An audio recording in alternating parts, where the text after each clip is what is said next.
Peter and I would like to thank last year's MCs who had to bow out. Carolyn Zinko, who has moved on to edit the magazine Modern Luxury Loin, and Tony Bravo, now directing Exit Theater's daring new production of the Civil War reenactments.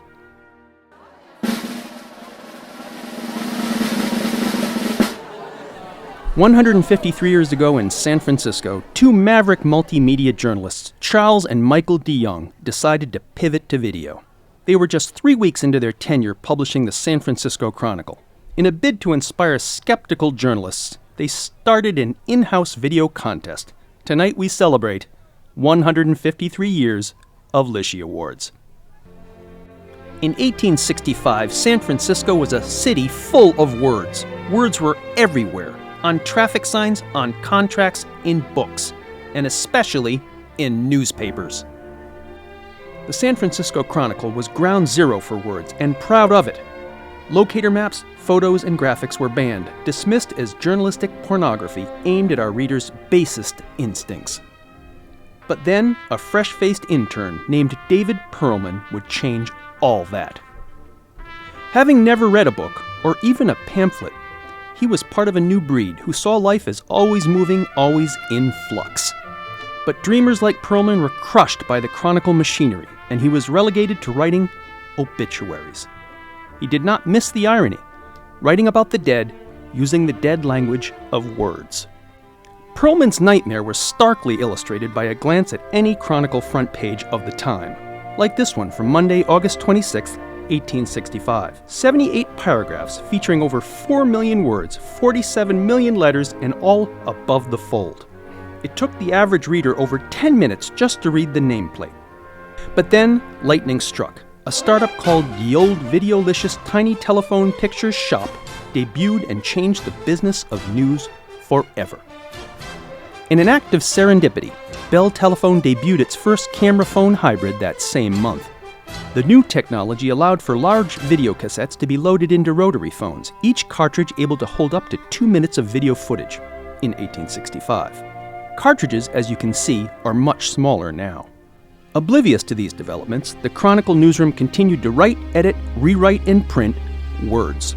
But David Perlman, a dreamer, had been saving his union-sanctioned lunch per diems for 8 months and purchased Bell Telephone's newest camera phone hybrid. He was ready.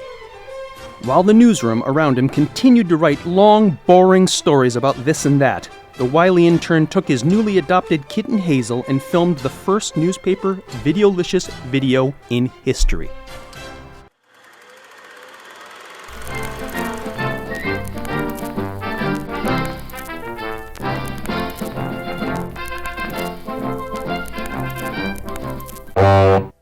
It was an instant hit.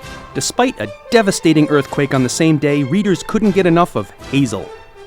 A day later, interest only grew.